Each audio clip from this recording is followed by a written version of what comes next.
Ferrari just found shocking pace at Silverstone, and Vasseur's explanation has turned this result into one of the biggest warnings of the season. Leclerc won the British Grand Prix. Hamilton fought back to the podium. The SF-26 looked fast enough to make Mercedes and Red Bull nervous. But this was not a normal Ferrari win. Hamilton said the car had scared him earlier in the weekend. Then Ferrari suddenly unlocked enough speed to take victory, survive pressure, and finish first and third at one of Formula One's most demanding circuits. And that is why the paddock started asking questions. Was this a breakthrough, or was Ferrari's pace surge so sudden that rivals had no choice but to look closer? Vasseur says Ferrari has not brought more parts than Red Bull or anyone else. He says when Mercedes or Red Bull develop, they are called geniuses, but when Ferrari improves, they are accused. So now the real question is not whether Ferrari was fast. They were. The real question is whether the SF-26 has finally become a race-winning weapon, or whether Silverstone has placed Ferrari under the most dangerous spotlight in Formula One. Subscribe to the channel. Editor. Silverstone did not flatter Ferrari. It exposed them. And that is exactly why the SF-26 pace surge became so important. There are circuits where a team can hide. A car can look stronger than it really is because the track protects its weakness. A clever strategy can cover a lack of raw speed. A lucky moment can turn an average weekend into a good headline. But Silverstone is not that kind of circuit. Silverstone asks the car a very simple question. Are you real? Because through the fast corners there is no hiding. The driver needs trust. The tires need stability. The car needs balance. If the rear feels nervous, the driver feels it immediately. If the front refuses to bite, the lap time disappears. If the tires overheat, the race starts slipping away corner by corner. That is why Ferrari's result could not be dismissed as ordinary. Leclerc did not win on a track that lets weak cars pretend. Hamilton did not reach the podium in a race where Ferrari could cruise without pressure. The red cars had to survive speed, tire stress, Mercedes attacks, Verstappen pressure, a penalty, a late safety car, and the weight of everyone watching to see whether this Ferrari improvement was finally real. And somehow Ferrari still left with first and third. That is the part that changed the mood. Because before Silverstone, Ferrari could still be treated as a team trying to find its way. Fast in moments, frustrating in others, dangerous when everything clicked, but not yet consistent enough to terrify the front. After Silverstone, that became harder to say. Leclerc's victory gave Ferrari something that every team wants. Proof. Not promise. Not hope. Proof. He launched perfectly, moved ahead of Antonelli, and took the lead from the opening lap. That one move gave him clean air, and clean air at Silverstone is like being first onto an empty motorway while everyone else is stuck in traffic behind you.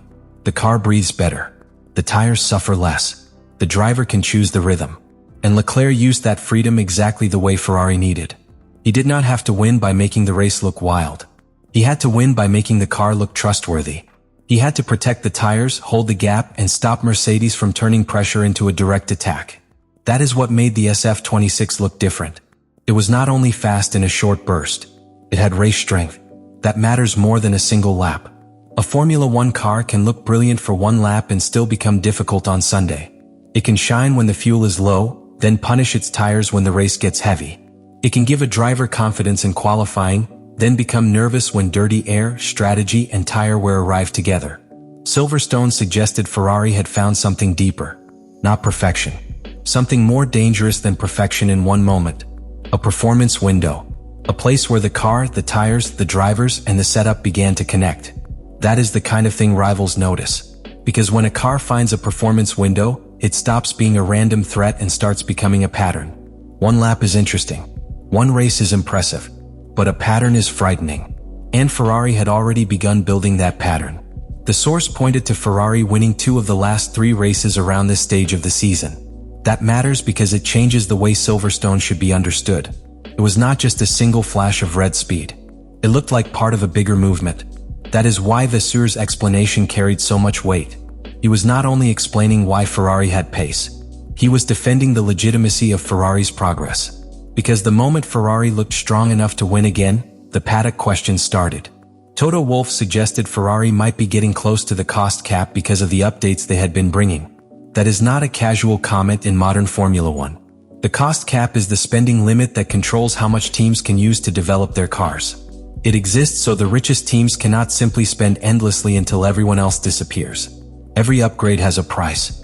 Every development path has to be managed. Every new part has to fit inside the limit. So when a rival points toward the cost cap, they are not just talking about money. They are applying pressure. They are asking whether the pace surge is simply clever work, or whether Ferrari's progress deserves extra attention. And Vasseur knew exactly what that meant. He pushed back. Art. His message was clear. When Mercedes or Red Bull develop something, people call them geniuses. When Ferrari develops something, they are accused of cheating. He also insisted Ferrari had not brought more parts than Red Bull or any other team. That was not just a defensive quote. It was a line in the sand. Because Ferrari could not allow its improvement to be framed as suspicious just because the red car was finally fast. This is the strange burden of Ferrari. When Ferrari is slow, the criticism becomes enormous. When Ferrari is fast, the suspicion becomes enormous. There is almost no quiet middle ground. Everything is louder in red. The wins are louder. The failures are louder. The rumors are louder. The questions are louder. And at Silverstone, the pace was loud enough that rivals could not ignore it. That is the key. Nobody questions a team that is harmless. Nobody studies every update on a car that cannot hurt them. Hamilton has lived inside championship-level operations. He knows that when the car becomes fast enough to fight at the front, the standard changes immediately. A podium is not just a podium anymore. A missed second place is not just a small frustration. A safety car call is not just one decision. It becomes evidence. Evidence of whether the team is ready to turn speed into dominance. That is why Vasseur's job is now bigger than explaining pace. He has to protect Ferrari from two dangers at once. The external danger is suspicion. Rivals questioning the updates. Rivals hinting at the cost cap. Rivals trying to turn Ferrari's improvement into a controversy. The internal danger is waste. Having the pace but not always taking the maximum. Creating a winning car but leaving results behind through penalties, timing, or strategy decisions under pressure. Both dangers matter. And both appeared at Silverstone. Vasseur can fight the external battle with words. He can push back against Wolff. He can explain that Ferrari has not brought more parts than Red Bull or anyone else. He can remind the paddock that development should not be treated differently just because the car is red. But the internal battle can only be won with execution. Clean starts. Sharper calls. Better timing. Less hesitation when the race changes. That is the next step. Because Silverstone answered the first question. Does Ferrari have pace? Yes. The harder question comes now. Can Ferrari repeat it, defend it, and convert it without leaving anything behind? That is what will decide whether the SF-26 is truly becoming a race-winning weapon, or only a car that can shock the grid when everything aligns. There is a big difference. A shocking car can win a race. A weapon can shape a season. At Silverstone, Ferrari looked closer to the second version than they have in a long time. But closer is not enough. Leclerc's victory showed the ceiling. Hamilton's recovery showed the depth. Vasseur's defense showed the pressure. The lost 1-2 showed the remaining weakness. And all of that makes Ferrari's British Grand Prix more important than the trophy alone. It was a preview of what Ferrari could become. Fast enough to win. Strong enough to worry rivals. Famous enough to attract suspicion. Still imperfect enough to make every chaotic moment dangerous. That combination is explosive. And it is exactly why the paddock will watch Ferrari differently from now on. Mercedes will not look at the SF-26 as a harmless improvement. Red Bull will not ignore a Ferrari that can win 2 of 3 races. Hamilton will not treat third place as a complete reward when second was possible. Leclerc will not want his victory reduced to a weekend of controversy and missed opportunities. The standard has changed. That is the real result of Silverstone. Not only first and third. Not only a Leclerc win.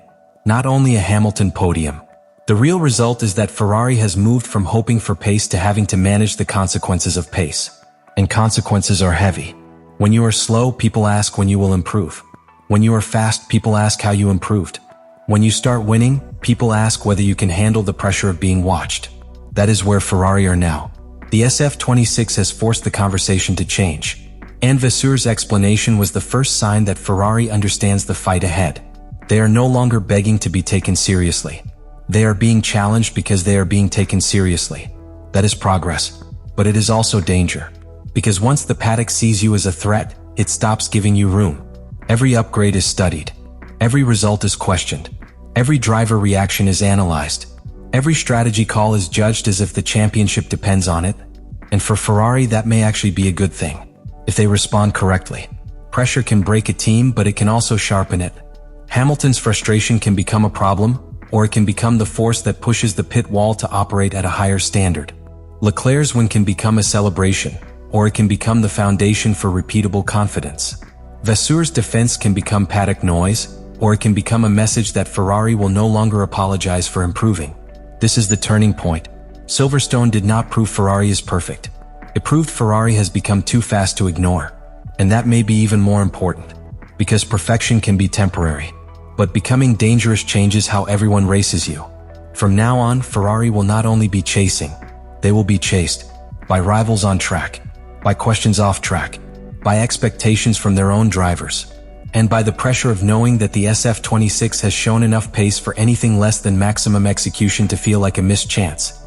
That is the weight of a real comeback. It is not just about finding speed. It is about surviving what speed brings with it. And Silverstone gave Ferrari both sides of that truth. The thrill of winning, the pain of leaving something behind, the confidence of pace, the pressure of suspicion, the proof that Leclerc can deliver, the warning that Hamilton will demand more.